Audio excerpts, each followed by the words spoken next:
à la création.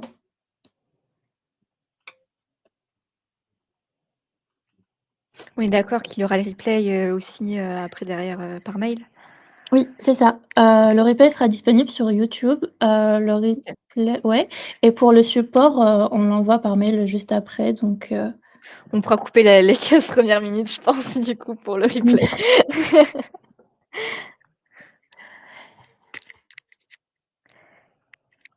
Ah, il est 30, on peut commencer. Bonjour à toutes les personnes qui nous rejoignent. On est, Bonjour à tous. 172 personnes. Ah, quand même! Bienvenue à cette webconférence, à ce webinaire dédié au régime de la micro. Donc, il s'agit vraiment du régime, on va rentrer en profondeur dans le régime de la micro-entreprise avec notre partenaire, Indie. N'hésitez pas à nous dire d'où vous venez, si vous avez créé votre entreprise ou pas encore. Et je vous propose, 213 personnes, bah, du coup, je vous propose de commencer directement. Peut-être, me présenter un petit peu, présenter l'ADI pour les personnes qui ne connaissent pas l'ADI, avant de laisser la parole à Kelly de chez Indie. Donc, moi, c'est Yasmine, je travaille, au siège de l'ADI. Je m'occupe, des bons plans de l'ADI et des offres, micro-assurance et donc l'ADI, c'est une association qui existe depuis 35 ans, qui est reconnue, d'utilité publique, pardon, et qui propose un accompagnement gratuit et un financement à toutes les personnes qui veulent créer leur entreprise ou développer leur entreprise et voici les quelques mots sur l'ADI. On est présent un peu partout en France, y compris, en Martinique, en Guadeloupe, dans les DOM-TOM, en Polynésie, en Nouvelle-Calédonie et je laisse directement la parole à Kelly pour nous parler du régime de la micro. Super. Alors du coup, juste pour vous prévenir un petit peu, c'est un webinaire qui va être quand même assez dense parce qu'il y a quand même pas mal de choses, à connaître sur, la micro-entreprise. Dans tous les cas, vous aurez le replay, donc vous pourrez revoir, les slides et avancer à votre rythme. S'il y a des questions, j'ai avec moi ma collègue, Talita, dont le pseudo est Martin, je sais pas pourquoi, mais bref, elle pourra aussi répondre à vos questions, est-ce qu'il y a donc des questions, ou pas du tout? Ou tout est dans le chat, Tout est dans le chat. Tout est dans le chat? OK et bah, du coup, Mmh. posez vos questions aussi dans le chat. On fera de notre mieux pour vous répondre aussi, avec, ma collègue et à la fin, de tous les cas, il y aura aussi une session Q&A, hein, questions-réponses pour, essayer de répondre à quand même pas mal de questions. Pour ceux alors attendez, je vais avancer. Hop, pour ceux qui ne nous connaissent pas, Indie, en fait, Indie, c'est, notre mission depuis 2016 est de simplifier la vie des indépendants pour, tout ce qui est comptabilité, admin, en rendant les choses, simples, intuitifs et ludiques. Donc on peut parler de la création d'entreprise, de la compta et la gestion, de la facture, du compte pro et des déclarations grâce, en fait, à une application qu'on a développée. On pourra en parler un petit peu plus tard et pour vous donner quelques chiffres, on est aujourd'hui 300, employés chez Andy, tous basés à Lyon et à Paris. C'est 130 000 personnes qui nous utilisent. Moi, quand j'ai commencé chez Indy, il y a 3 ans, il y avait 30 000 utilisateurs, donc ça a vraiment, bondi en 3 ans, c'est incroyable et on a des clients micro-entrepreneurs, mais aussi en société et cetera. Donc voilà. Allez, maintenant, sans attendre, pardon, on va attaquer, dans le vif du sujet. 1re partie, je voulais quand même vous parler d'une base, c'est-à-dire les types de revenus. Je pense que vous avez souvent vu sur internet, on peut lire parfois BNC, BIC, BA et cetera.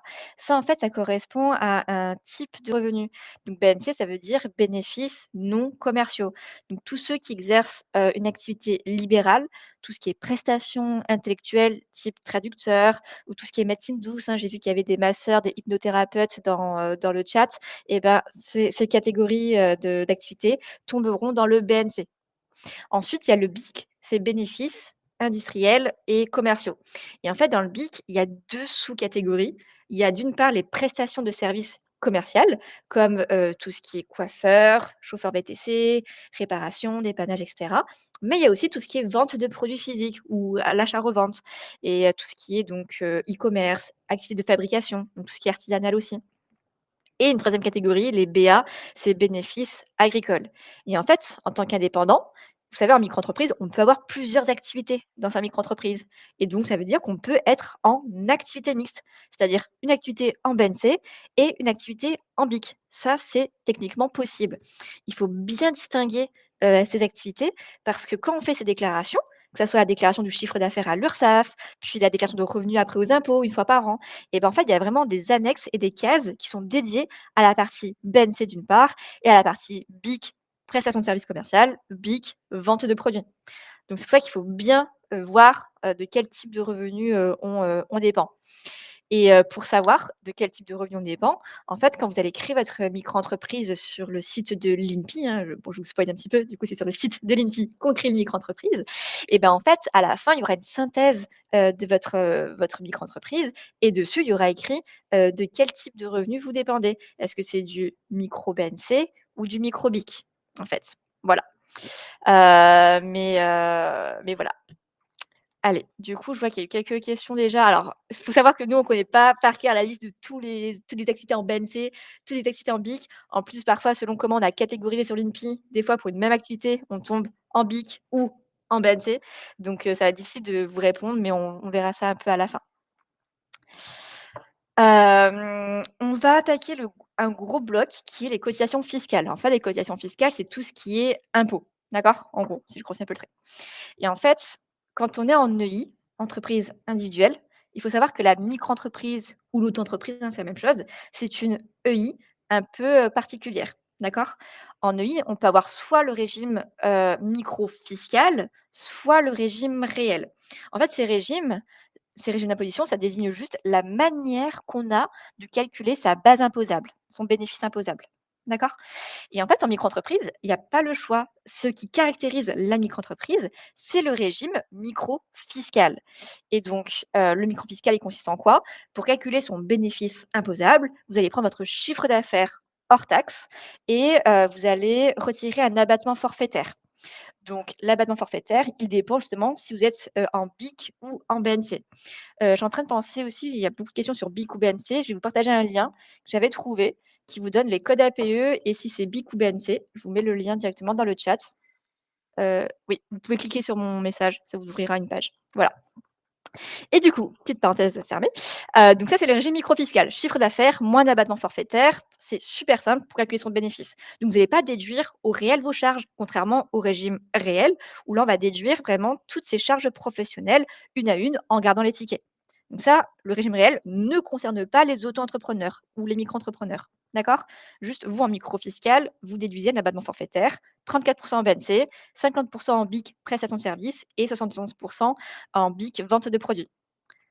Ça, c'est pour la base. Ensuite, une fois que vous faites chiffre d'affaires moins l'abattement forfaitaire, vous avez votre bénéfice imposable et vous allez pouvoir regarder votre position dans, le barème progressif de l'IR. OK, je vais ralentir un petit peu. Alors du coup, je disais que, en micro-entreprise, votre bénéfice imposable, vous le calculez en faisant chiffre d'affaires moins un abattement forfaitaire. Est-ce que ça, c'est bon pour vous, pour le bénéfice imposable? Vous avez compris? Ouais, OK, génial. Une fois que vous avez votre bénéfice imposable, vous allez regarder la position du bénéfice imposable dans les tranches d'imposition, ce qu'on appelle le barème progressif. D'accord? Là, l'exemple, c'est l'exemple d'une personne qui serait, toute seule, sans enfant, sans rien, donc c'est les tranches d'imposition classiques, on va dire d'une personne seule dans son foyer fiscal. Et donc on imagine qu'en faisant chiffre d'affaires moins l'abattement forfaitaire, on obtient un bénéfice de 33 000 €. Et ben, pour calculer ses impôts, on va pas faire 30 fois 33 000 €, ce serait beaucoup d'impôts sinon. On va faire en fait 0 du premier euro au 11e euro, puis 11 du 11e euro au 29 millième euro, puis 30 du 29e euro au 33 millième euro. Et on additionne tout ça. Et donc c'est progressif. Et c'est comme ça que ça fonctionne. Qu'on soit d'ailleurs micro-entrepreneur ou salarié, c'est le principe même du barème progressif. D'accord? Dans la vraie vie, il faut bien prendre en compte les revenus du foyer fiscal, donc de votre conjoint ou conjointe, hein, du nombre, d'enfants et cetera. Et donc pour rappel, les 34 l'abattement de 34 c'est si on est en BNC. Si on est en BIC, prestation de service, c'est 50. Si on est en BIC, vente de produits ou achat-revente, c'est 71. OK? Donc ça, c'est le système classique en fait, de comment fonctionnent les impôts quand on est en micro-entreprise. C'est le barème progressif de l'impôt sur le revenu. Et en fait, il faut savoir qu'il existe une deuxième façon de calculer ses impôts quand on est en micro-entreprise, mais c'est au choix, d'accord? La deuxième façon de calculer ses impôts, c'est ce qu'on appelle le versement libératoire, le versement forfaitaire libératoire. En fait, les impôts, quand on est au barème progressif, l'entité qui gère tout ça, c'est la DGFiP, c'est la Direction générale des finances publiques. Donc c'est l'administration fiscale, ce n'est pas l'URSSAF, d'accord? Les impôts, à la base, ce n'est pas l'URSSAF, c'est vraiment la DGFiP, d'accord? Par contre, l'URSSAF, c'est tout ce qui est cotisation sociale. Il faut vraiment faire, ce distinguo-là dans vos esprits. Je sais qu'on confond un peu tout, mais voilà. URSSAF égale cotisation sociale, DGFiP, hein, les impôts, c'est les cotisations fiscales. Et du coup, la deuxième façon de calculer ces impôts, c'est le versement forfaitaire libératoire. Là, le principe, vous savez, quand on est en micro-entreprise, il va falloir déclarer son chiffre d'affaires tous les mois ou tous les trimestres, à l'URSSAF pour calculer ses cotisations sociales. Là, je ne parle pas des impôts, je parle de la cotisation sociale. Ça, c'est propre à tous les micro-entrepreneurs. Le truc, c'est qu'avec le versement libératoire, il est possible, en plus de payer ses cotisations sociales, de payer un petit pourcentage d'impôts tous les mois ou tous les trimestres, selon votre fréquence, en plus du coût des cotisations sociales. Et c'est ça le principe du versement forfaitaire libératoire, c'est de payer ses impôts au fur et à mesure, en même temps qu'on paye ses cotisations sociales avec l'URSSAF. Donc là, ça veut dire que c'est l'URSSAF, l'entité, hein, qui gère les cotisations sociales, qui va collecter votre impôt, mais qui va redonner derrière à la DGFiP, en quelque sorte, s'il grossit un peu le trait. Est-ce que c'est clair pour vous? D'un côté, on a soit l'impôt sur le revenu avec le barème progressif, avec du coup le chiffre d'affaires moins l'abattement forfaitaire, ou bien on a le versement libératoire qui consiste à payer un petit pourcentage sur le chiffre d'affaires déclaré à l'URSSAF. Donc, avec le versement libératoire, il n'y a pas d'histoire d'abattement forfaitaire de 34%, de 75% ou de barème progressif. Non, c'est juste sur le chiffre d'affaires, hors taxe, qu'on déclare. Voilà, c'est les deux façons. Juste, il y a des conditions pour pouvoir bénéficier du versement libératoire. Premièrement, il faut que le revenu fiscal de référence en N-2 soit inférieur à, alors c'est écrit 27 000, mais c'est 28 900 et quelques, hein, ça a été mis à jour cette année, et que votre chiffre d'affaires en N-1 soit inférieur au seuil de la micro-entreprise. Donc 77 700 € si vous faites de la prestation de service, 188 700 € si vous faites de la vente de produits. Alors, il faut savoir, si jamais vous êtes plusieurs dans le foyer fiscal, pour vérifier son avis d'imposition, en fait, vous prenez l'avis d'imposition, vous prenez le revenu fiscal de référence et vous le divisez par le nombre de parts. Donc si, là, je vois l'exemple d'une personne qui a 1,5 parts dans son foyer, et ben, vous prenez le revenu et vous le divisez par 1,5. Si le résultat est inférieur à 28 797 €, et ben, vous pouvez prétendre au versement libératoire. Donc ça, c'est possible. Il faut voir vraiment sur votre avis d'imposition de N-2. D'accord? Voilà, donc ça, c'est pour les 2 façons. On va de toute façon, à la fin, je vous rassure, on va faire une session de questions-réponses, d'accord? Parce que là, j'avais beaucoup de questions, ça risque d'être long si je réponds à toutes les questions au fur et à mesure. Donc soit voilà, soit on a soit on a le barème progressif de l'impôt sur le revenu, soit on a le versement forfaitaire libératoire où on paye son impôt un petit peu, tous les mois. Donc ça, c'était pour la partie fiscale, en bref. Ensuite, on a la partie sociale, donc comme je vous l'ai un peu spoilé, avec l'URSSAF, d'accord? Donc l'URSSAF, c'est l'entité qui gère les cotisations sociales quand on est en micro-entreprise. Quand on est auto-entrepreneur, en fait, on va déclarer son chiffre d'affaires hors taxe et j'insiste vraiment dessus, c'est toujours en hors taxe qu'on va déclarer son chiffre d'affaires. On n'enlève rien du tout, c'est brut, d'accord? Et on le déclare tous les mois ou tous les trimestres, à l'URSSAF. Sur ce chiffre d'affaires qui est déclaré, et ben l'URSSAF va appliquer un pourcentage de cotisation sociale. Et donc, encore une fois, le pourcentage, il varie selon si vous êtes en BNC ou en BIC, prestation de service, BIC, vente de produits. Donc, par exemple, quelqu'un qui sera en BNC, il va payer 24,6 du chiffre d'affaires pour ses cotisations sociales, alors que quelqu'un qui est en vente de produits, il va payer 12,3. D'accord?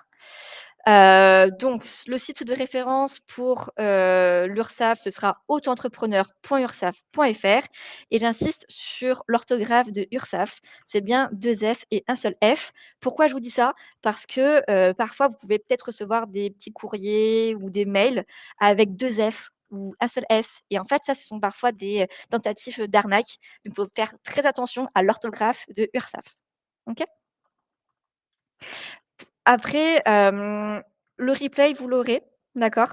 Je sais pas trop quel rythme je dois avoir, parce que j'ai envie de répondre à toutes les questions, mais c'est difficile de répondre à toutes les questions comme il y a aussi beaucoup de choses, à voir.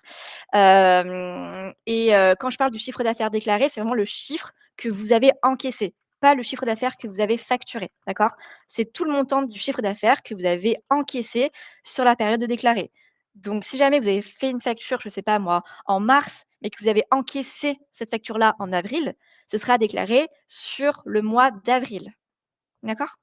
Donc d'une part, vous avez en tant qu'auto-entrepreneur, on imagine, vous êtes auto-entrepreneur. Tous les mois ou tous les trimestres, selon votre choix, vous faites votre déclaration sur le site de l'Urssaf, d'accord? Pour les cotisations sociales et une fois par an, vous allez faire votre déclaration de revenus sur le site des impôts, impôts.gouv particulier, en l'occurrence comme tous les Français, pour faire votre déclaration de revenus et donc calculer votre impôt, si vous êtes au barème progressif de l'impôt sur le revenu.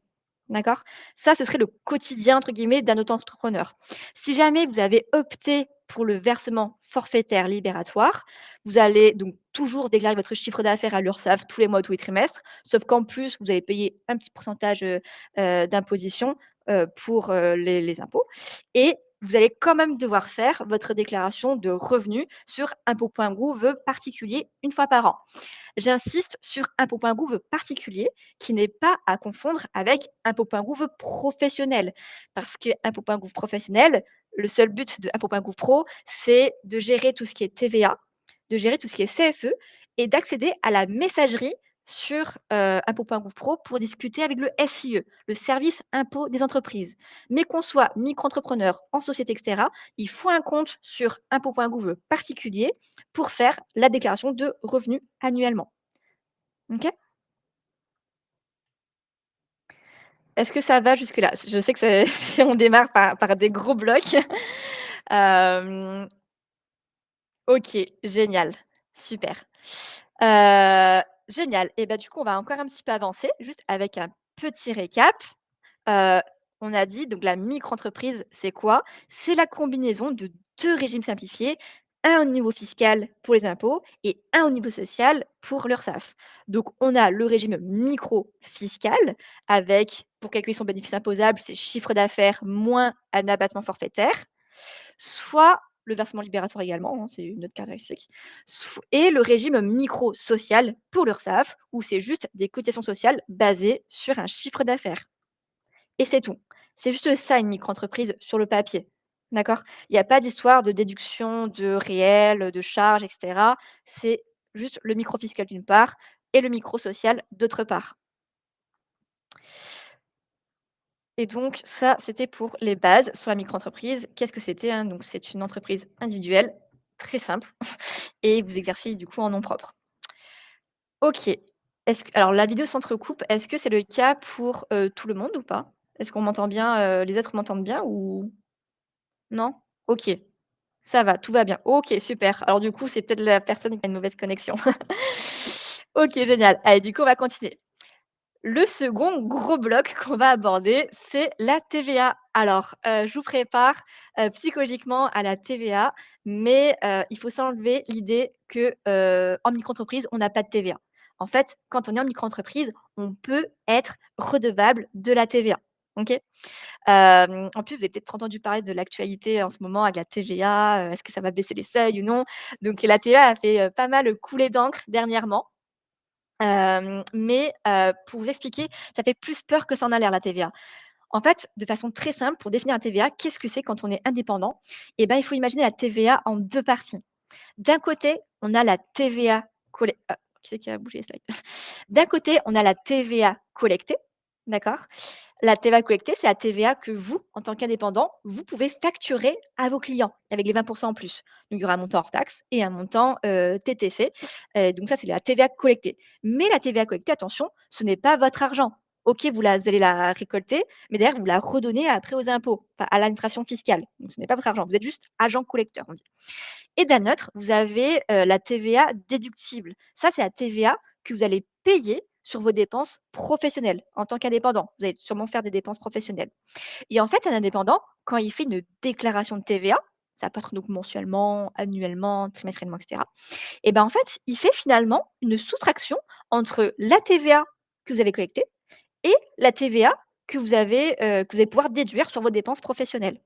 Et en fait, soit on a plus de TVA collectée que de TVA déductible. Dans ces cas-là, c'est ce qu'on appelle un excédent de TVA et c'est la TVA que vous allez rendre aux impôts. Soit vous avez un crédit de TVA, c'est lorsqu'on a plus de TVA déductible que de TVA collectée. Et ça peut être le cas en général au départ, si on génère pas encore de chiffre d'affaires, mais qu'on a déjà quand même pas mal de dépenses. Voilà, c'est possible d'être dans ce cas de figure.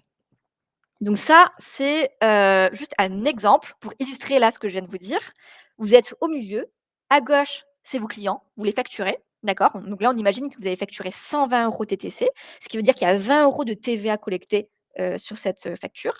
À droite, vos fournisseurs et prestataires, donc on imagine que vous avez payé 24 €, TTC de dépenses professionnelles, ce qui veut dire qu'il y a 4 € de TVA déductible.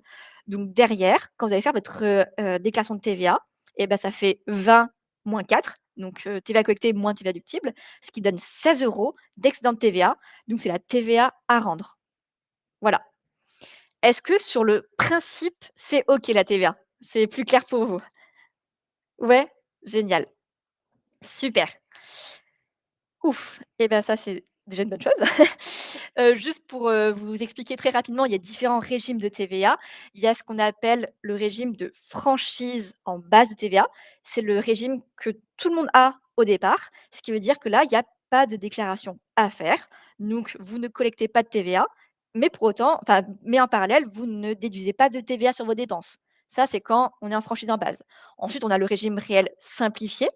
Donc là, ça s'appelle le régime CA12, hein, pour son nom barbare. Là, on va faire 2 acomptes en cours d'année, puis une déclaration annuelle, de TVA, une fois que l'exercice est terminé, donc après le 31 décembre. Et enfin, on a le régime réel normal CA3, soit mensuel, soit trimestriel. Et là, c'est soit une déclaration par mois, une déclaration, par, trimestre.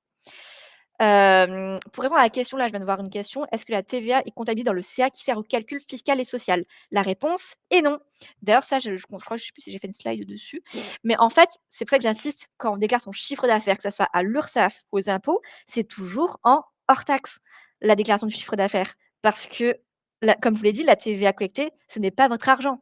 Donc vous n'avez pas à payer de cotisations sociales ou, d'impôts dessus. Donc quand vous faites des déclarations, vous faites toujours en hors taxe. Voilà, vous prenez pas tête, c'est toujours en hors taxe. OK? Voilà, donc ça, c'était pour les régimes et il existe donc des seuils, de TVA, d'accord?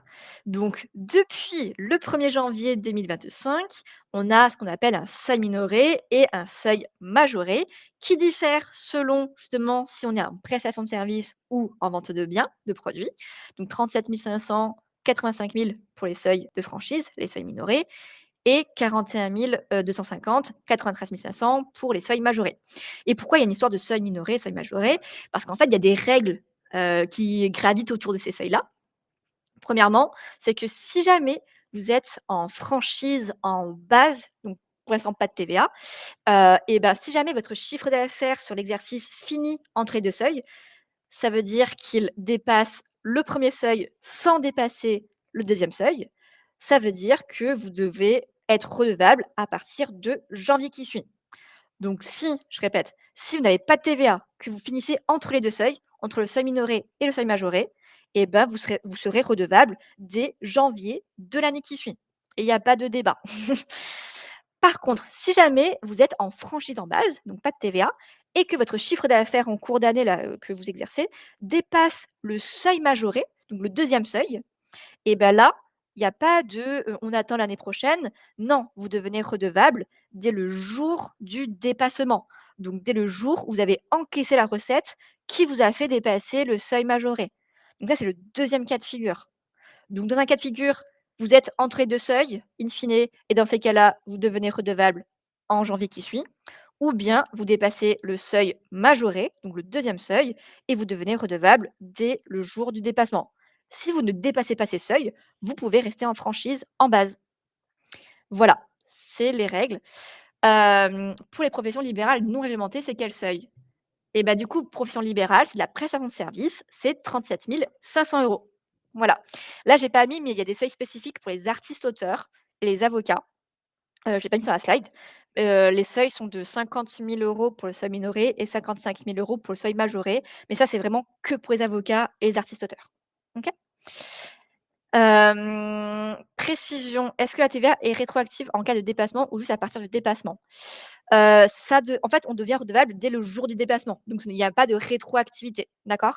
Et vraiment, j'insiste dessus, mais c'est vraiment à vous de suivre votre chiffre d'affaires parce que si jamais vous dépassez les seuils, l'administration fiscale ne va pas toquer à votre porte et dire, «Eh coucou, tu as dépassé les seuils, il faut que tu demandes ton numéro de TVA intracommunautaire». Non, c'est à toi de voir, que tu as dépassé et comme ça, tu vas pouvoir te connecter sur le site impôts.gouv professionnel. Pour ceux qui ont suivi, hein, impôts.gouv pro, c'est tout ce qui est TVA aussi. Vous allez sur impôts.gouv professionnel et ensuite vous, envoyez un petit message aux impôts pour renseigner les impôts comme quoi vous avez dépassé les seuils. Mais c'est à vous de le faire. Il faut être proactif, par rapport à ça. Et donc, il n'est soit on peut pas en fait avoir une partie, au choix, avec la TVA et une autre partie sans TVA. Donc soit on est redevable de TVA, soit on ne l'est pas, en fait. On peut pas faire un peu à la carte pour répondre à la question, de Sandrine. Donc ça, c'est pour la TVA. Et je vais vous expliquer juste un truc, c'est pourquoi, la TVA est redoutée, en fait, de la part des micro-entrepreneurs. Parce qu'en fait, quand il y a eu le sujet justement d'abaisser les seuils, beaucoup d'entrepreneurs étaient un petit peu paniqués et je vais vous expliquer pourquoi, en fait, c'est vraiment redouté. Et non, Valérie, en micro-entreprise, on peut avoir de la TVA. C'est pour ça qu'on a fait une partie dessus. C'est pour casser un peu les idées reçues. Donc faut faire très attention aux seuils. Alors, la TVA, c'est redouté parce que, il y a un arbitrage à faire. Sauf que cet arbitrage-là, il est à faire que si on facture des particuliers ou des associations, enfin des entités qui n'ont pas normalement de TVA. Quand quelqu'un est en B2B, c'est-à-dire qu'il facture lui-même d'autres entreprises qui sont elles-mêmes redevables de la TVA et en fait la TVA n'a pas vraiment d'impact, négatif et je vais vous expliquer pourquoi. Donc pourquoi ceux qui facturent des particuliers, c'est un petit peu délicat? C'est parce qu'ils doivent choisir entre soit perdre en compétitivité prix, en augmentant son prix final, soit rogner sur sa marge voilà, rogner sur sa marge, pardon, en baissant son prix, hors taxe. Donc là, on prend un exemple. On imagine que, votre prix initial, avant la TVA, c'était 20 €. Votre prestation était à 20 €. Vous passez à la TVA, vous devenez redevable de la TVA.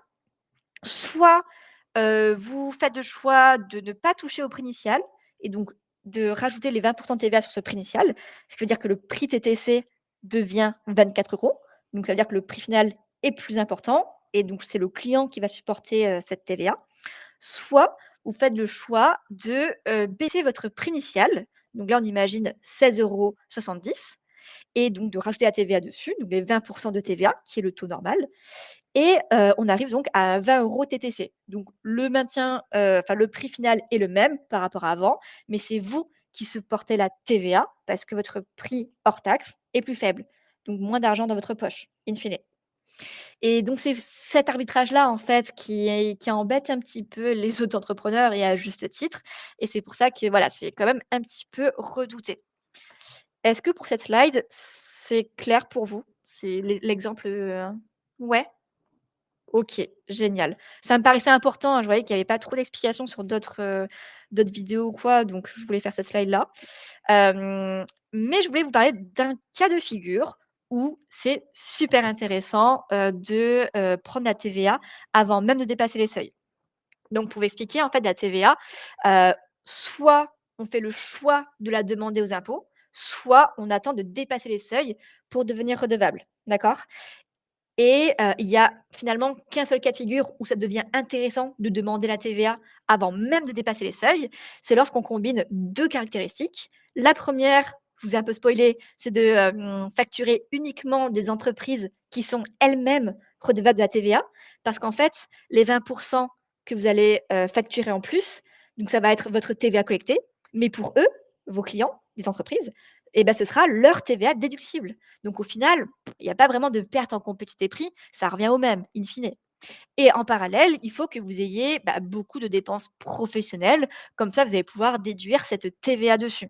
Voilà, c'est vraiment le seul cas de figure où ça peut être intéressant, de demander la TVA avant. Je précise, la TVA, c'est un gros sujet, tellement gros qu'on prépare un autre webinaire normalement avec, l'ADI sur la TVA. Donc je ne pouvais pas mettre non plus plein de slides dessus, même s'il y a tellement de choses à dire. Ce sera le sujet d'un autre webinaire qu'on va faire en juillet, il me semble, où on parlera un peu plus longuement de tout ça. Voilà, mais au moins je voulais au moins introduire les bases sur la TVA pour vous montrer ce que c'était et pourquoi ça peut être intéressant et si jamais vous voulez en savoir plus et ben, il faudra s'inscrire au webinaire en juillet. Il me semble que c'est en juillet, je crois. Voilà pour, la TVA. Ensuite, on va voir les principales obligations en micro-entreprise pour mettre un petit peu d'ordre finalement dans ce que vous devez faire au quotidien, de façon, récurrente. Les obligations comptables. Alors, forcément, en tant que micro-entrepreneur, votre comptabilité, elle est quand même assez allégée. C'est pas comme une société ou, une entreprise individuelle au réel. Là, vous avez juste à tenir à jour un livre des recettes. Le livre des recettes, ce qui est trop bien, c'est que vous avez le choix, en fait, de son format. Donc vous pouvez le tenir via des logiciels comme Indy, vous pouvez le tenir sur des, formats, livres, enfin papier, que vous pouvez acheter dans une boutique. Enfin, vraiment, vous avez le choix tant que vous avez ce registre comptable qui répertorie, chronologiquement toutes vos rentrées d'argent, donc toutes vos recettes, avec les informations sur, le montant hors taxe, le montant TTC, l'identité de votre client et cetera. C'est OK et on ne va pas vous embêter ensuite avec le format et donc sur Excel, ça marche aussi, du coup. Hem, Par contre, ceux qui sont dans une activité commerciale, type achat-revente ou vente de produits, il faut tenir en plus, le registre des achats, mais en fait, c'est un peu l'équivalent du livre des recettes, mais version, achat. C'est-à-dire tous les achats que vous avez réalisés pour pouvoir, effectuer votre prestation ou délivrer votre produit. Voilà. Heu, 3e petite obligation que j'ai mis en haut à droite, je savais pas trop où la mettre, mais si jamais vous êtes redevable de la TVA, en plus, il va falloir garder vos justificatifs.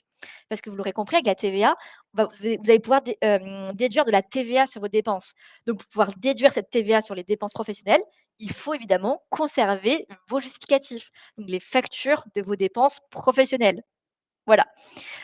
C'est, la 3e obligation, mais ça ne concernera pas tout le monde. OK?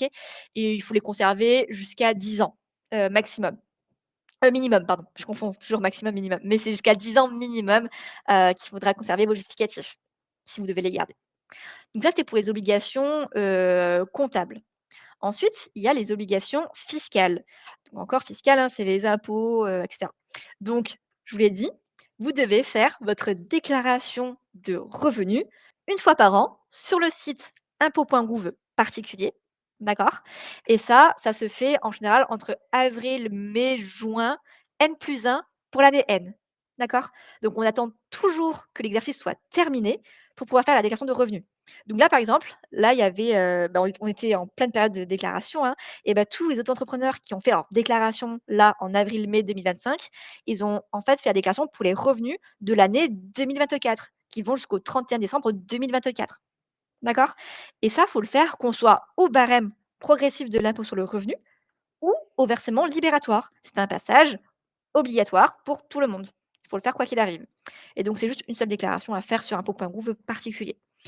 En plus, évidemment, il y a la déclaration de TVA que j'ai grisée parce que ça dépend encore une fois de votre situation. Si vous êtes redevable de la TVA, il faut faire la déclaration de TVA tous les mois ou tous les trimestres ou une fois par an selon votre situation. Et ça, par contre, la TVA, c'est sur impôt.gouv professionnel. OK? Impôt.gouv particulier pour les impôts, pour tout le monde. Impôt.gouv professionnel pour la TVA. Et voilà. Si jamais vous n'avez pas de TVA, je l'ai précisé en noir, sur vos factures, en fait, donc il y aura pas de numéro, de TVA intracommunautaire, mais il y aura une petite mention qui sera, TVA non applicable selon l'article 293 B du CGI. Mais si vous utilisez des logiciels comme Indie ou d'autres logiciels, hein, de facturation, vous verrez que cette mention sera par défaut appliquée si vous avez indiqué ne pas être redevable. Heu et non, c'est vrai que j'en ai pas parlé, mais du coup, la nouvelle loi n'est pas passée pour, l'abaissement du seuil de TVA. En fait, il y a eu un gros débat, il y a eu plein de reports et pas plus tard qu'hier soir, ils ont du coup, pour l'instant, annulé. Donc, faudra voir, à quelle sauce on sera mangé pour le projet de loi finances 2026. À mon avis, il y a de grandes chances qu'il y ait des modifications pour la TVA, mais on ne sait pas encore lesquelles. Donc il faut rester, à l'écoute et on vous tiendra au courant évidemment, hein, si jamais il y a des, modifications. Mais pour l'instant, on reste au seuil, qui était valable au 1er janvier 2025. Ça, c'est une bonne nouvelle. Donc ça, c'était les obligations fiscales. Ensuite, la CFE. Je voulais vous en parler de la CFE parce que c'est quelque chose qu'on oublie aussi et on pense qu'on n'est pas concerné quand on est en micro-entreprise. CFE, ça veut dire cotisation, foncière des entreprises. C'est un peu comme une taxe foncière et je mets des gros guillemets pour les entreprises et en fait, tout le monde est concerné par la CFE, qu'on soit en micro-entreprise, en société, en travaillant à domicile ou à un local, enfin bref, la CFE peut être applicable. Et donc la CFE, elle tient compte de 3 éléments. Elle tient compte du chiffre d'affaires que vous avez réalisé en N-2. Donc si vous êtes au début de votre activité, ils prennent en compte la première année. Artiste-auteur aussi non, alors les artistes ah oui, du coup, c'est vrai que j'ai pas fait de slide dessus parce qu'il y a tellement de slides à faire. Mais il y a quelques professions, secteurs qui sont exonérés de CFE, d'accord? C'est le cas des artistes-auteurs ou des professionnels de santé type, masseur-kinésithérapeute, médecin et cetera. Là, il y a pas de pas non, pas ça. Artiste-auteur et tout ce qui est, beauté, pardon, donc prothésiste ongulaire, voilà. Généralement, on peut le savoir. Médecine douce, malheureusement, il y a de la CFE. Après, encore une fois, ce que je disais, c'est que, le site de référence pour la CFE, c'est impôts.gouv professionnel, d'accord? Donc l'avantage d'impôts.gouv pro, c'est que vous avez accès à une messagerie. La messagerie, c'est pour discuter avec le SIE, Service impôts des entreprises. Donc si vous avez des questions à poser, vous pouvez aussi directement contacter votre SIE. Donc chaque ville a son SIE. Donc c'est hyper intéressant de bien utiliser cette messagerie-là si jamais. Et donc ce que je disais, c'est que la taxe, la CFE prend en compte le chiffre d'affaires en N-2, le taux d'imposition de CFE qui est propre à chaque commune et la valeur locative du local où vous exercez ou si vous n'avez pas de local et bien d'une base minimum, encore une fois, qui est propre à chaque commune. La première année d'exercice, vous ne payez aucune CFE, d'accord? Il y a pas de CFE à payer. Par contre, vous allez devoir remplir un document avant le 31 décembre de l'année de création qui s'appelle la déclaration initiale de CFE. Voilà. Donc première année, donc l'année de création, on ne paye pas de CFE, juste on remplit un petit document avant la fin de l'année que vous recevrez par courrier. Et par contre, à partir de l'année, de la deuxième année, là, tout dépend de votre chiffre d'affaires, mais il se peut que vous ayez, de la CFE à payer. En moyenne, la CFE coûte entre 200 € et 1 000 €. En fait, ça prend en compte le chiffre d'affaires, donc forcément un micro-entrepreneur qui fait 70 000 € de chiffre d'affaires, il va toujours payer plus de CFE qu'un micro-entrepreneur qui va faire, 30 000 € de chiffre d'affaires. D'accord? Voilà. Dans tous les cas, vous allez retrouver, enfin vous allez recevoir par mail, normalement en novembre, un avis de CFE par mail. D'accord? Donc vous pouvez pas l'oublier, en théorie, mais voilà. Encore une fois, moi je connais pas les valeurs enfin les taux d'imposition de chaque commune. N'hésitez vraiment pas à aller, contacter votre SIE, soit via la messagerie, soit par téléphone, hein. Vous tapez SIE plus le nom de votre ville sur internet et vous trouverez le numéro de téléphone de votre SIE. Donc ça coûte rien de payer. Sachez que si jamais, vous avez une CFE à payer, vous pouvez la mensualiser plutôt que, de tout payer d'un coup. Ça aussi, c'est possible. C'est une option qu'on peut, gérer via impôts.gouv professionnel.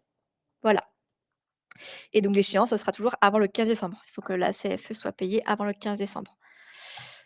Donc ça, c'est la CFE. Donc c'est comme la TVA, hein, tout le monde est concerné par la CFE.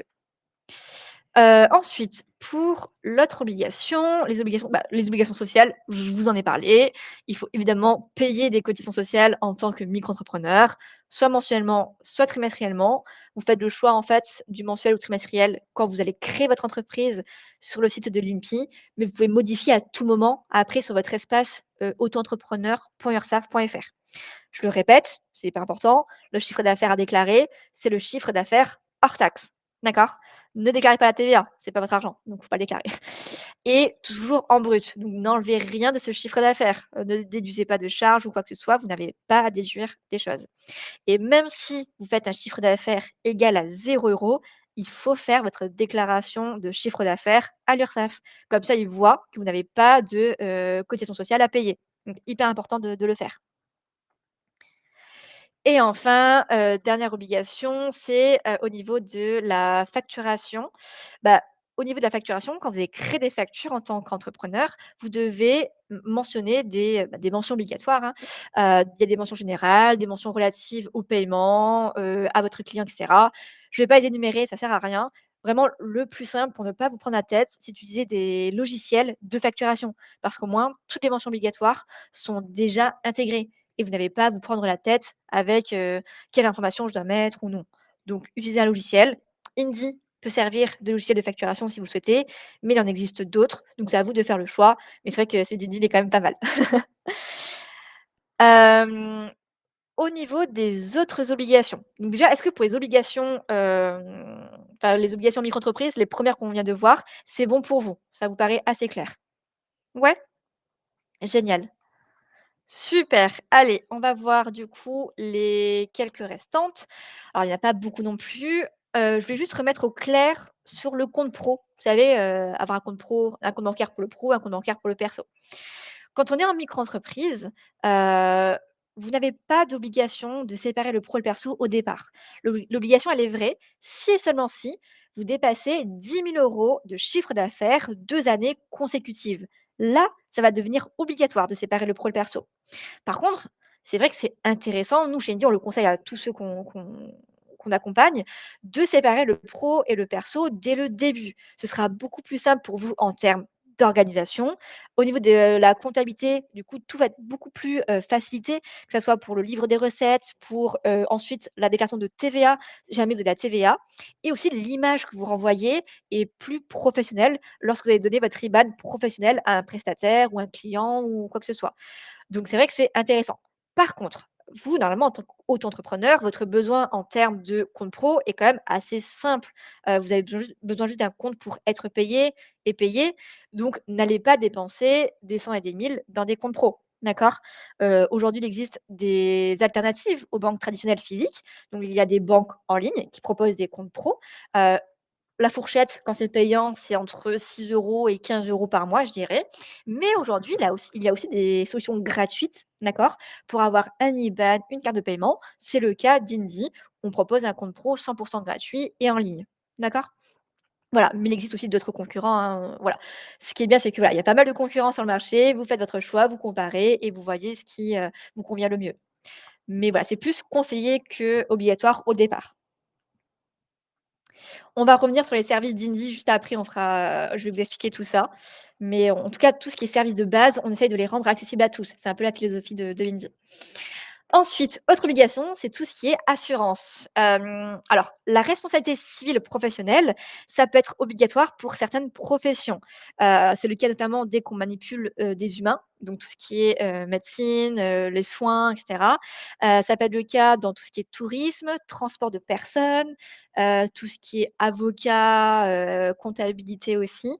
Enfin, je ne connais pas tous les secteurs par cœur, mais voilà, on le sait en général quand on doit souscrire une RCP. Même si ce n'est pas obligatoire, ça peut être vraiment intéressant de souscrire une RCP puisque le but de la RCP, c'est de vous protéger en cas enfin de vous protéger, de couvrir finalement les dommages corporels, matériels et immatériels qui pourraient être causés à vos clients, dans le cadre de votre activité. Ça peut arriver un souci et au moins si vous avez une RCP et ben, il y aura l'assurance qui va prendre le relais pour pouvoir payer les dommages. Voilà. Tout ce qui est garantie décennale, ça c'est que pour le secteur du BTP. OK? RCP veut dire responsabilité civile professionnelle. Donc des fois on dit RC Pro, RCP, on dit responsabilité civile professionnelle, enfin voilà, ça désigne la même chose. Et enfin, la dernière obligation, c'est la médiation de la consommation. Ça, c'est quelque chose qu'on a tendance à oublier. Ça concerne uniquement, les, professionnels qui facturent des particuliers. D'accord? En fait, le but de la médiation de la consommation, c'est de trouver une solution à l'amiable en cas de litige commercial. Donc là, c'est pas comme la RCP où, s'il y a un dommage matériel et cetera. C'est vraiment en cas de litige commercial uniquement. Et un litige commercial uniquement, c'est quoi? Ça peut être lorsque vous avez un client qui teste votre produit, qui a payé votre produit, il en est pas satisfait, il va être remboursé. Ou bien quelqu'un qui a promis de payer, il n'a pas payé, ça c'est un litige commercial également. D'accord? Et donc, il est obligatoire de souscrire à une médiation de la consommation quand on facture des particuliers. Le nom du médiateur que vous aurez choisi doit apparaître sur votre facture, sur votre site internet, sur votre devis. Voilà, il faut toujours rendre accessible le nom du médiateur pour, vos clients qui vont, donc payer votre produit ou votre service. Au niveau des tarifs, bah, en fait, il y a différentes choses à prendre en compte. Premièrement, le secteur d'activité. Deuxièmement, le coût de l'adhésion annuelle. Donc, le coût de l'adhésion annuelle, ça peut varier entre 25 et 200 € si on prend une grosse fourchette. Mais à côté, il y a le coût de la médiation aussi. Donc quand il y a un problème, bah, ils vont payer, il va falloir payer en plus la médiation. Et ça, en fait, plus l'adhésion annuelle est chère, moins le coût de la médiation l'est et inversement. Du coup, il y a un lien. Et si jamais on n'a pas de médiateur, de la consommation, on risque une amende de 3 000 €. Je vais vous envoyer un lien, alors attendez, qui vous donne la liste des médiateurs de la consommation selon les secteurs. Comme ça, vous pourrez voir si votre secteur est concerné. Mais je vais vous l'envoyer de suite, attendez, hop. Normalement, voilà, je vous l'envoie dans le chat et alors attendez, c'est ça. Donc vous pouvez voir, voilà, sur la gauche, vous avez là, j'ai juste pris le premier lien, mais vous regardez un petit peu les différentes options. OK? V Donc là, c'était pour la médiation de la consommation et là, on a vu toutes les obligations qui tournaient autour du statut de la micro-entreprise. OK? Alors Sophie, bah, c'est c'est le principe, c'est le business, c'est le modèle, en fait, des médiateurs de la consommation. Il y a un coût d'adhésion annuel et quand il y a une médiation de la con quand il y a, une médiation à réaliser, ils prennent aussi un prix en plus. Voilà. Est-ce que c'est bon pour les obligations? Que ça soit les principales et les secondaires, on va dire? Ouais? Trop, trop bien. Je sais que ce webinaire, il est hyper dense. C'est vrai qu'il faudra bien regarder le replay et vous allez regarder les slides aussi de votre côté. Comme il y a une grande majorité de personnes qui n'ont pas encore créé, leur micro-entreprise, on a fait du coup une partie sur les démarches de création. Hem, les premières démarches, ça va être déjà de passer par la case INPI, donc INPI. L'INPI, en fait, c'est le guichet unique, on appelle aussi ça comme ça. C'est le site de référence pour réaliser toutes les démarches d'entreprise. Que ça soit la création, la modification, la cessation d'activité, tout passe par l'INPI. D'accord?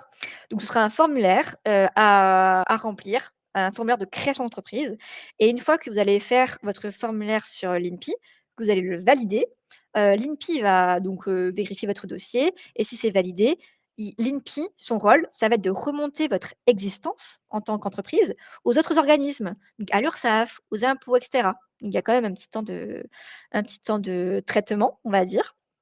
Mais c'est grâce à l'INPI que vous allez pouvoir, in fine, obtenir votre numéro de SIRET. OK? Ensuite, en 2, souscrire une RCP. Bon ça du coup, pour ceux en tout cas pour qui c'est obligatoire, ce sera intéressant de le faire juste après ça parce que, on ne peut pas exercer sans RCP si jamais c'est obligatoire pour votre profession et en fait, en petit 3, il y a la demande d'ACRE. Alors l'ACRE, est-ce que vous savez ce que c'est l'ACRE ou pas? Pour ceux qui sont présents?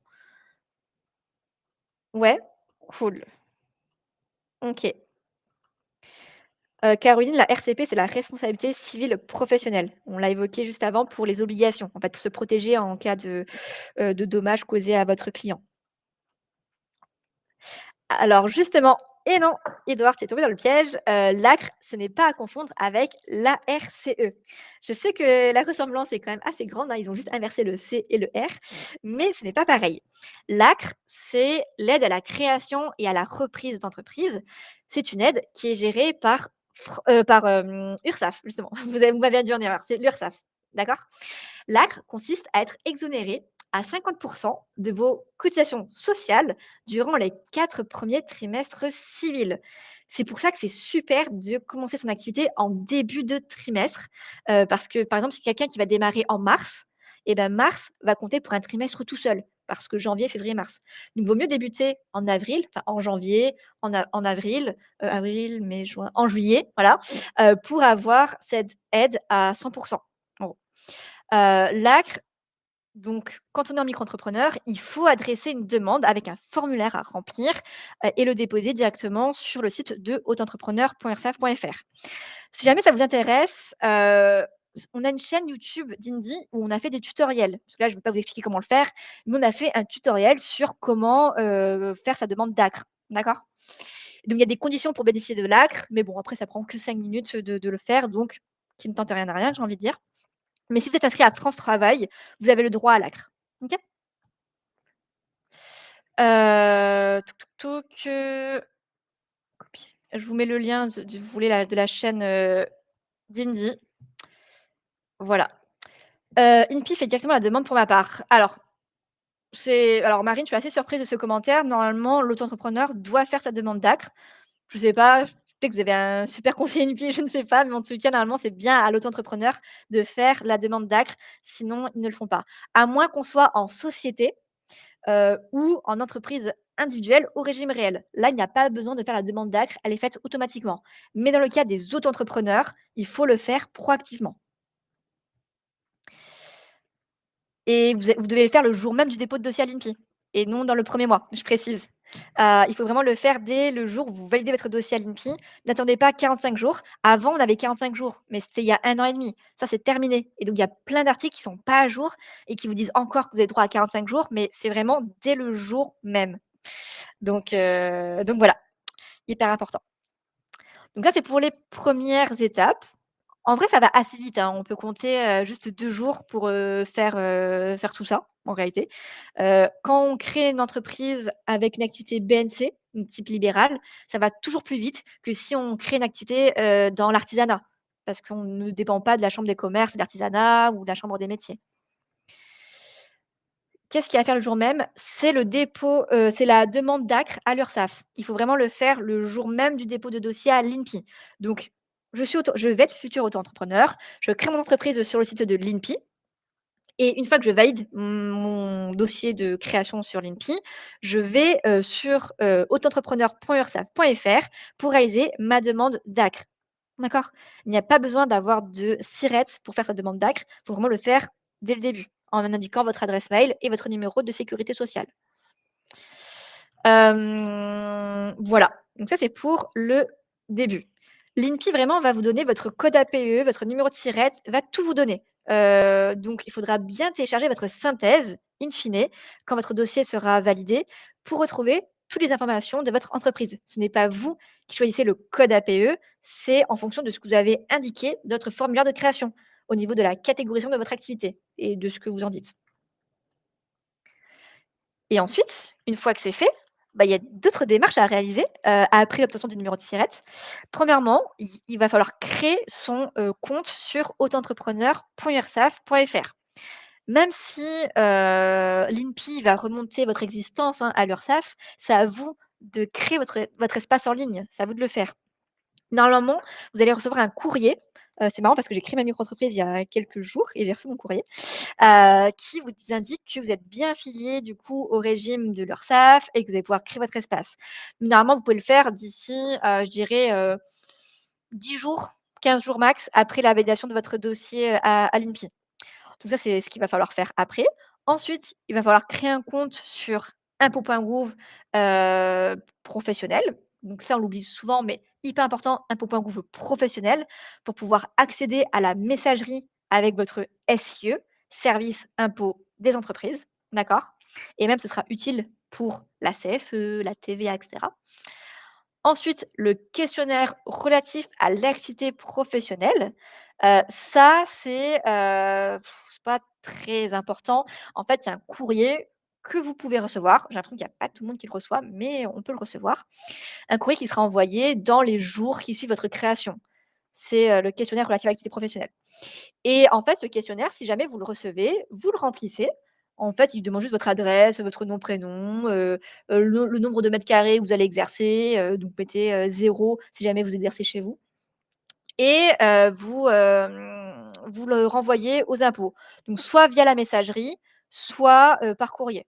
À vous de voir et enfin, médiation de la consommation, on l'a vu, si jamais vous facturez des particuliers et donc si on résume, tout ça, bah, pour la création, donc là, c'est un peu la checklist de ce que vous devez faire.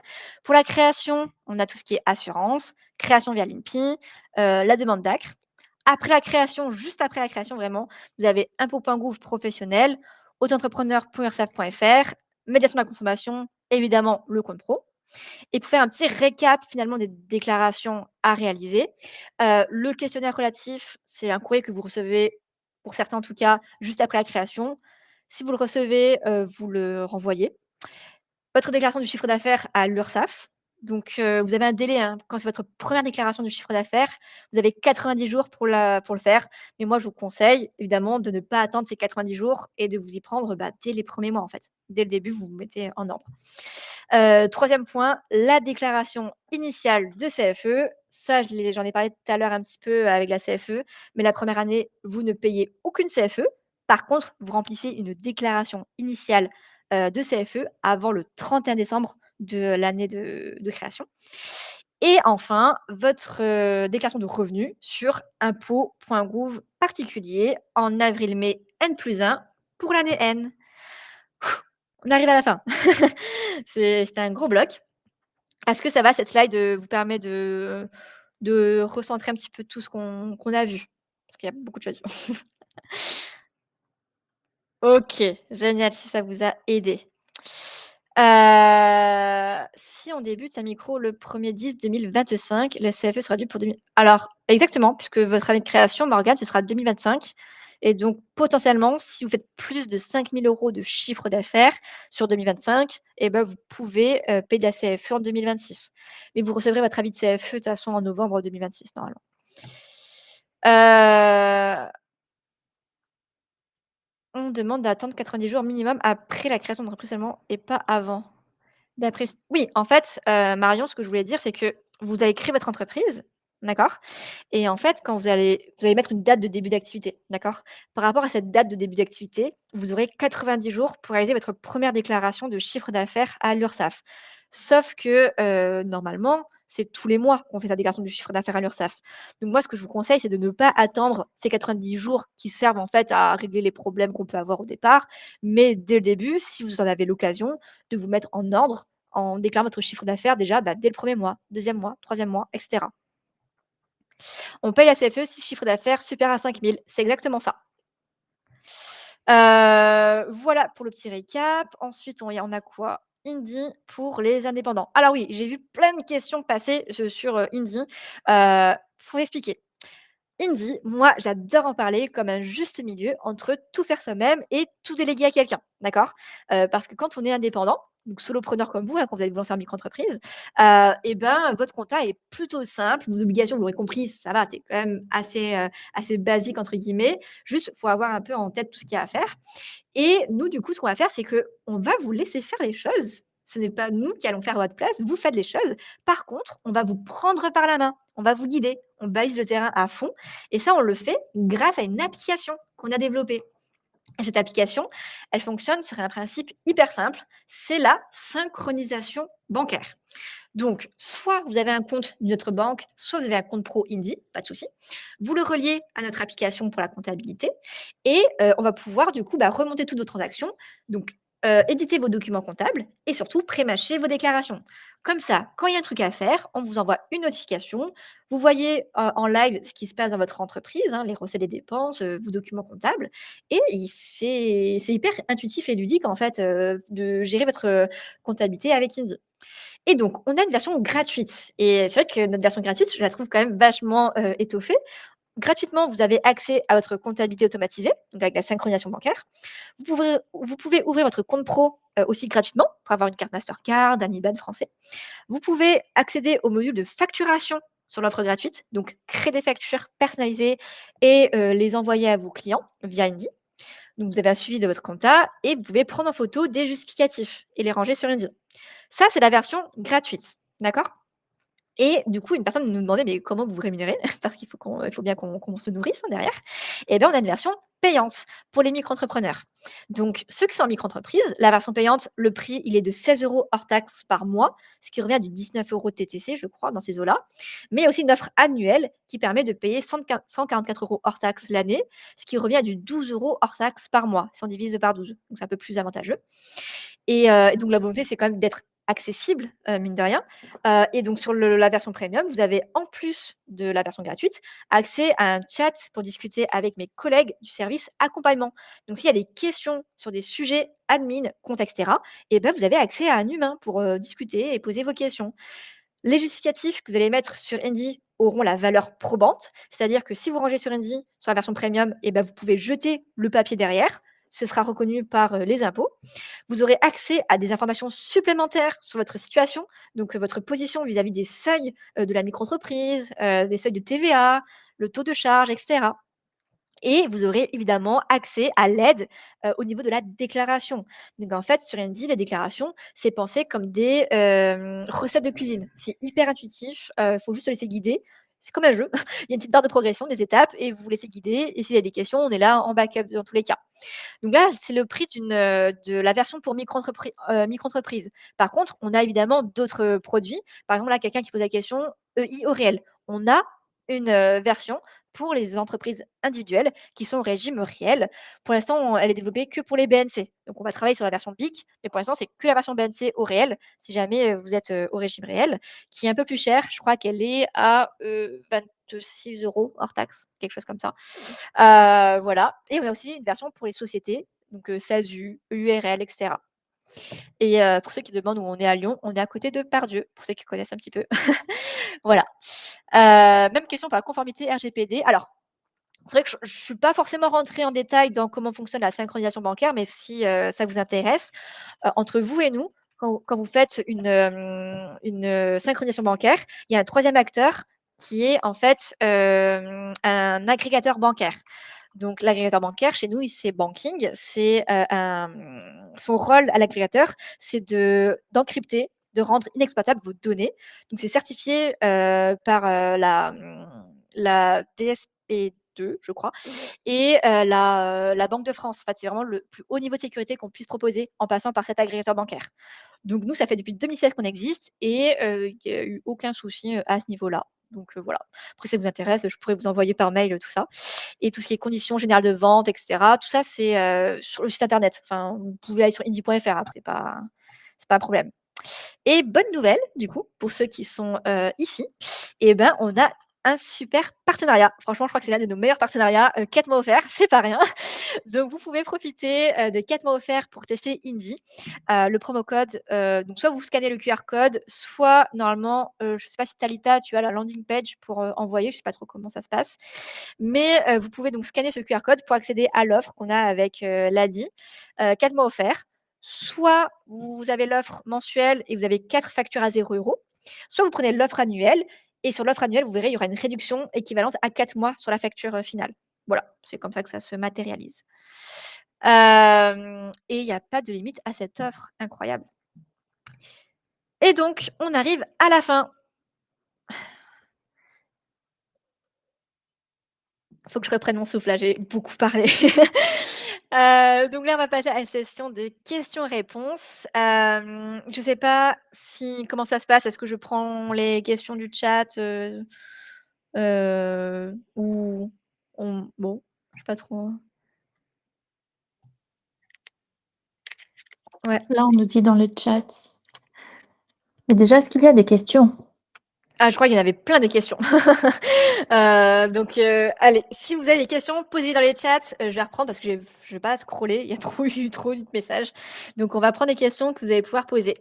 La version pour EURL existe déjà. Oui, on a une version du coup pour les EURL, donc n'hésitez pas, alors c'est comme c'est une société avec un bilan, une liasse fiscale et cetera à fournir, un compte du résultat, tout ça, le prix est de 59 € hors taxe par mois et sur l'offre annuelle, je crois que c'est 500 et quelques, ce qui revient du 49 € hors taxe par mois. Voilà, il me semble.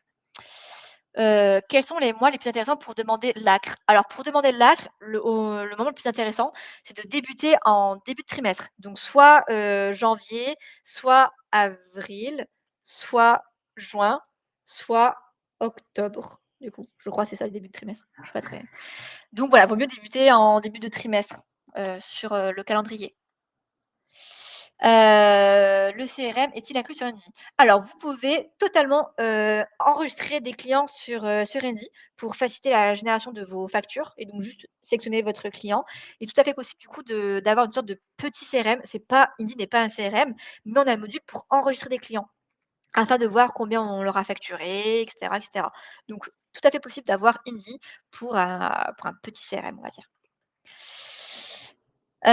Puis-je créer un compte Indie pour deviser? Je sais pas comment. Puis-je créer un compte Indie sans avoir de numéro de SIRET? Alors, vous pouvez normalement passer, l'étape du numéro de SIRET sur Indie quand vous allez créer un compte. Après, moi vraiment, je vous conseille d'attendre d'avoir votre numéro de SIRET, comme ça c'est fait et tout est carré dès le début. Mais techniquement, il me semble que c'est possible de créer un compte sur Indie sans avoir de numéro de SIRET. Vous pouvez mettre, rentrer manuellement, le numéro de SIRET. On a besoin d'avoir souscrit un prêt ADI ou pas pour bénéficier du tarif partenaire? Alors là, je ne sais pas. Est-ce qu'il faut un prêt ou Non, pas pas? besoin et Non? normalement, j'ai envoyé le lien sur le chat OK, et trop de bien. toute façon, on vous l'enverra à la fin de la visio avec le support. OK, génial. Bon, ben voilà, parfait. Donc version URL, j'ai répondu, ça existe. Proposez-vous un TPE dans vos offres? Non, mais il me semble qu'on a des partenaires. On a un partenaire, qui s'appelle SumUp.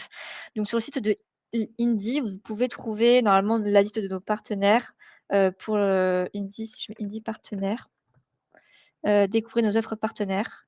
Hop, je vous mets hop. Là, je vous ai mis le lien, de nos partenaires dans le chat. Y a-t-il des obligations particulières pour le marché européen? Alors j'imagine qu'il y a des, spécificités selon le secteur, si on travaille avec des organismes publics et cetera. Moi je ne suis pas experte là-dedans, je ne vais pas vous mentir. Donc le mieux vraiment c'est de vous rapprocher, vers l'administration fiscale directement, pour poser vos questions si jamais vous en avez, sur votre secteur particulièrement. Ouais, je sais que c'est hyper dense. J'ai envie de m'excuser, mais il y a tellement de choses à dire à chaque fois. Y a-t faut-il une facture pour toute vente? Car pas de facture, c'est pas cher. Alors non, en fait, les factures, quand on facture alors des entreprises, oui, faut faire une facture si on facture des entreprises. Par contre, si on facture des particuliers, par exemple sur des marchés ou je sais pas, enfin oui, vous êtes sur des marchés, par exemple, là, l'exemple du marché, vous n'êtes pas obligé de, créer une facture. Vous devez créer la facture si jamais le particulier vous la demande, d'accord? Mais il y a pas d'obligation. Tant que vous encaissez, vous pouvez encaisser avec votre TPE, votre logiciel de caisse, il y a pas de souci. La facture n'est pas obligatoire. Elle est obligatoire si jamais il s'agit de, vente en ligne, par contre. Là, ça devient obligatoire. Petite question, comment faire la TVA quand on a des clients B2B et B2C? Bah, en fait, ça change rien. Soit vous êtes redevable de la TVA, soit vous ne l'êtes pas. Donc, que ça soit des particuliers et ou des entreprises, quand vous êtes redevable de la TVA, vous allez facturer les 20 en plus. Et donc d'un côté, ça fait perdre en compétitivité prix avec les particuliers et d'un autre, ça a pas vraiment d'impact sur la compétitivité prix avec vos clients entreprises parce qu'eux, ils vont récupérer leur TVA qu'ils ont payé. Donc voilà, mais ça change absolument rien au niveau des seuils et cetera, hein, la TVA, que ce soit particulier ou professionnel. Peut-on recevoir le QR code pour la promo SVP? Le QR code, je le remets ici si vous souhaitez, mais je pense que vous recevrez un mail, avec tout ce qu'il faut normalement. Je ne trouve pas l'info concernant la médiation de la consommation. Est-ce nécessaire pour les psychologues libéraux? Alors non, tout ce qui est, kiné, ortho, psychologue, infirmière et cetera, il n'y a pas besoin de médiation de la consommation, pour le coup. Micro-entreprise, artiste-auteur, est-ce que c'est compatible? Alors, je crois que artiste-auteur, c'est un peu particulier. Il y a vraiment un statut spécial artiste-auteur. Donc, quand on est dans ce secteur-là, soit on fait le choix vraiment du statut artiste-auteur. Donc, au niveau de l'URSSAF, c'est encore un autre régime. Vous dépendez de l'URSSAF du Limousin, ça s'appelle comme ça. Soit vous optez pour la micro-entreprise. Donc, on ne peut pas faire les deux en même temps. C'est soit l'un, soit l'autre.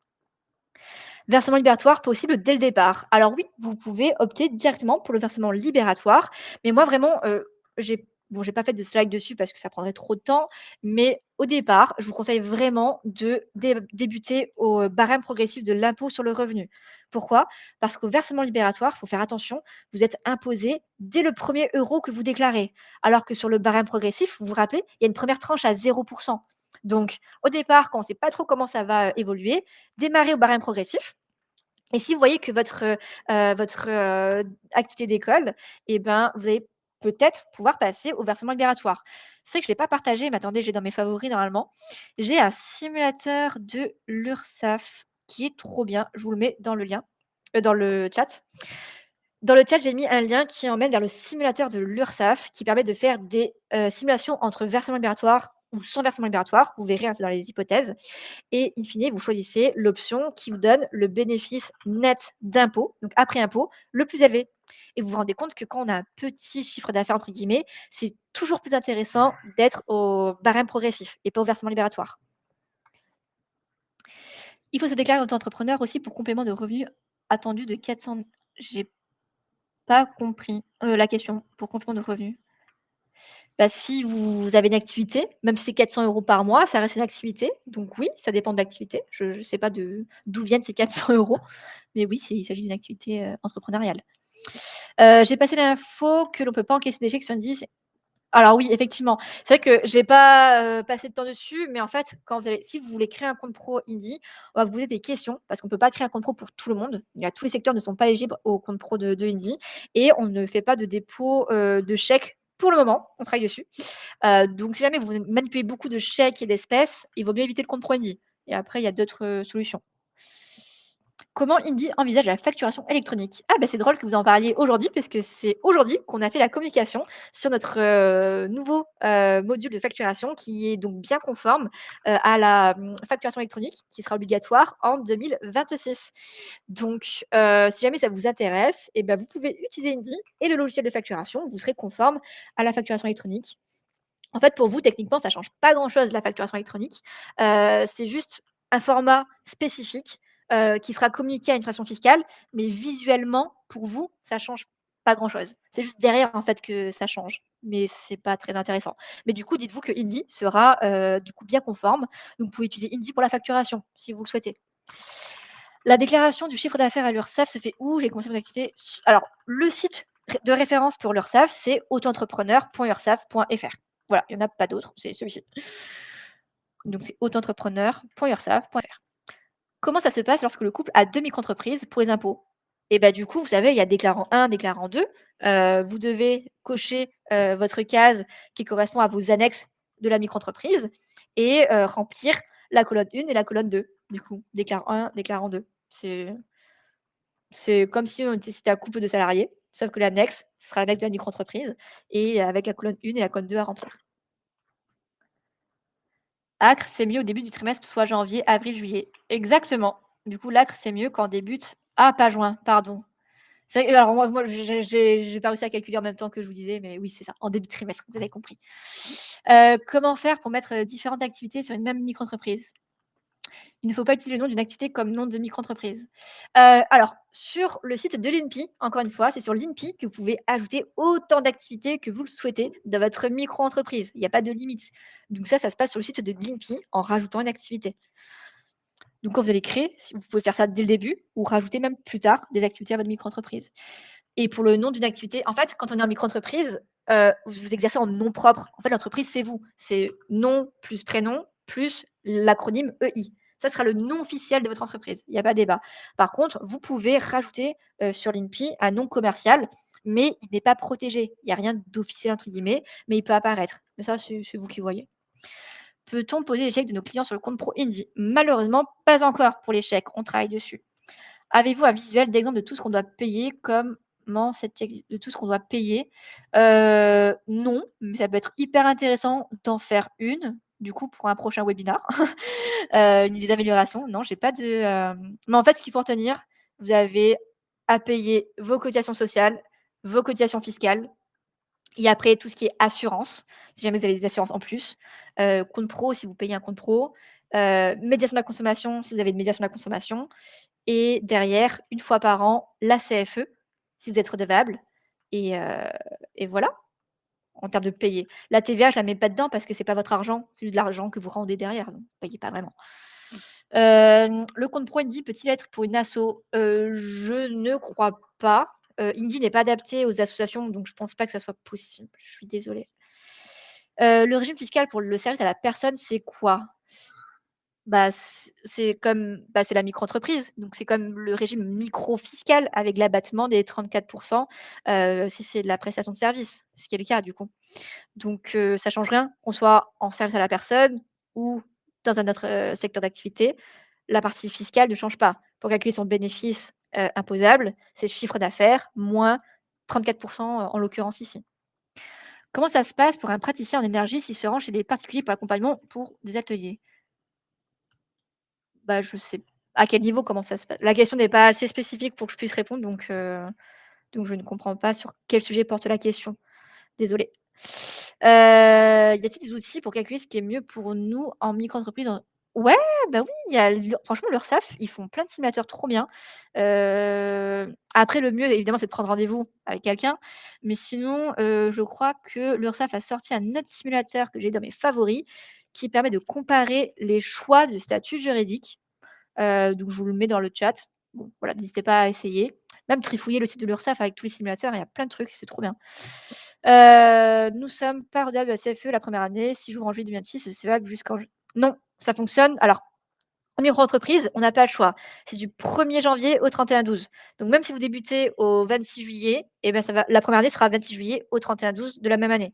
C'est pas du 26 au 26. Donc voilà. Si on passe au réel, est-ce que ça nous passe automatiquement en EI Pro, donc TVA, compta? Alors je comprends non, en fait, quand on est en EI, en micro-entreprise et qu'on passe au régime réel parce qu'on fait le choix, par exemple, bah, ça a pas d'impact sur la TVA. Si vous avez pas fait le choix de la TVA entre-temps et bah, vous restez toujours, juste assujetti et pas encore redevable de la TVA. Ça, c'est OK. C'est pas parce que vous passez au régime, réel pour la partie fiscale que derrière, la TVA va forcément, s'appliquer. Non, ça a aucun lien. Au niveau de la compta, il faudra juste faire une déclaration supplémentaire pour déclarer, ses charges, professionnelles à déduire et dans tous les cas, impôts.gouv.pro, il faut avoir un compte sur impôts.gouv.pro, qu'on soit en EI au réel ou en micro-entreprise ou en société ou n'importe quelle autre, forme juridique. Quand on est non imposable, le versement libératoire n'est pas du tout intéressant. Ah non, alors là, non, non, non, ne prenez pas le versement libératoire si vous n'êtes pas imposable, parce que sinon vous payez de l'impôt et en plus, ils ne vous rendront pas l'argent derrière. Donc ne prenez pas le versement libératoire, si vous n'êtes pas imposable. C'est pour ça que c'est bien au début le barème progressif. Micro-entreprise, artiste-auteur, est-ce compatible? Et ben, quand on est artiste-auteur, on fait le choix entre artiste-auteur ou micro-entreprise. Au bout de combien de temps reçoit-on la validation de création INPI? Alors ça dépend en fait, de si vous êtes en BNC libéral ou si c'est, une activité, d'artisanat et cetera. Les traitements peuvent varier. Quelqu'un qui serait en BNC, donc qui crée quelque chose, une activité en médecine douce par exemple, et ben, en moins de 24 heures, il peut avoir son numéro de SIRET. C'est vraiment possible, je l'ai vu. Par contre, quelqu'un qui va créer une activité, de création de bijoux, donc qui va dépendre de la chambre des métiers d'artisanat, là, ça peut prendre 1 à 3 semaines maximum. Donc ça varie selon l'activité d'une part et la région d'autre part. Vous avez parlé d'un abattement de 34. Ouais, alors 34 pour 50, ça c'est, l'abattement forfaitaire. Quand on est en micro-fiscal, c'est ça. Donc je l'ai dit, le micro-fiscal, c'est le régime d'imposition quand on est en micro-entreprise et donc c'est la façon qu'on a de calculer sa base imposable. Donc pour quelqu'un qui est en micro-entreprise, si jamais vous êtes en BNC parce que je sais pas moi, vous êtes masseuse par exemple, donc BNC. Et ben, pour calculer votre bénéfice imposable, vous allez faire chiffre d'affaires moins 34. Si je suis commerçant en micro-entreprise, je vais faire chiffre d'affaires moins 71. C'est ça. Mais ils vous enlèvent pas 34 de la poche. C'est juste pour le calcul, pour calculer un bénéfice. Mais ça ne sort pas de votre poche. D'accord? Rassurez-vous. On sera redevable l'année suivante dès le premier euro de chiffre d'affaires ou à partir du seuil. Alors ça, c'était par rapport à quoi d'être redevable? Heu, Maud, si vous pouvez repréciser votre question. Proposez-vous des machines de paiement par carte? Et donc du coup, on a des partenariats, pour tout ce qui est TPE. Donc, je le remets dans le chat, ah, on peut répondre comme ça? Ah, j'avais pas vu qu'on pouvait répondre aux messages. Si je fais ça, hop, voilà. Heu, on peut faire coïncider l'ACRE et la CFE, il vaut mieux ouvrir ça micro-entreprise en janvier? Oui, idéalement. C'est vrai qu'au moins, en janvier, oui, oui, enfin après, en fait, tant que c'est en début de trimestre, vraiment, parce que, c'est sûr que c'est mieux de débuter en janvier, mais si vous débutez en début de trimestre, c'est quand même déjà très, très bien, hein, pour l'ACRE. Comment bénéficier de la réduction du logiciel Indie? Je l'ai souscrit le mois dernier. Ah, bah, ça, Jeanne-Marie, malheureusement, je ne sais pas. Mais après, vous pouvez parrainer d'autres gens, dans votre entourage. Ça vous fera des mois offerts aussi, si jamais vous voulez, avoir des mois offerts. Est-ce que le statut micro-entreprise me permet d'embaucher des salariés par la suite? Alors techniquement, oui, mais clairement, ne soyez pas en micro-entreprise si vous pensez embaucher des personnes derrière, parce que ça vous fait des charges, supplémentaires et donc le statut de la micro-entreprise ne devient plus vraiment intéressant, lorsqu'on a des charges. Donc oui, techniquement, mais pas forcément conseillé. Comment ça se passe? Il y a un mixte prestation de service et vente de produits. Bah, du coup, comme j'ai dit, il faut bien faire attention si vous êtes en activité mixte, de déclarer les chiffres d'affaires respectifs dans les bonnes cases. Que ce soit pour l'URSSAF, donc il y aura une case, BNC, une case BIC vente de produits, BIC prestation de service et pareil pour la déclaration de revenus. Il y aura une annexe pour les activités BIC, une annexe pour l'activité BNC. Donc il faut bien prendre en compte ça, si jamais vous faites des déclarations et que vous êtes en activité mixte. Quand on déclare son chiffre d'affaires mensuel à l'URSSAF, faut-il le faire le dernier jour du mois ou le premier jour du mois? Et ben, il faut le faire à partir du, je crois, 5 du mois suivant, quelque chose comme ça. Vous avez jusqu'au 15 du mois suivant pour faire votre déclaration. Donc là, par exemple, si on débute en juin là, bah, je vais faire ma déclaration de juin en juillet et ben, j'ai jusqu'au 15 juillet pour faire ma déclaration. Donc du 2, 3, 4, 5 juillet au 15 juillet pour faire ma déclaration du chiffre d'affaires de juin. Versement libératoire possible dès la première année. C'est possible, mais pas forcément conseillé, du coup, le versement libératoire au tout départ. Le journal de recettes peut se faire sur papier. Est-ce pareil pour le journal des achats ou il faut un logiciel spécial? C'est pareil pour le journal des achats. Bon, Alice, j'ai déjà répondu, du coup, micro-entreprise, artiste-auteur, c'est compatible? Non. En fait, c'est soit micro-entreprise, soit artiste-auteur. Pendant combien de temps il faut que je réponde aux questions? Du coup, je les ai pas jusqu'à quand, je ne veux pas retenir tout le monde, avec les questions si jamais il y a un délai. C'est à 16 heures. OK et ben, on continue Donc encore il nous pendant 10 reste minutes. quelques minutes. Je peux toujours Mais j'en répondre. profite pour poser une question qui a échappé, qui concerne beaucoup Ouais, des personnes qu'on accompagne et qu'on finance, elle a dit. C'est dans le cas où l'on achète des produits ou, enfin des choses, seconde main et qu'on n'a pas de facture.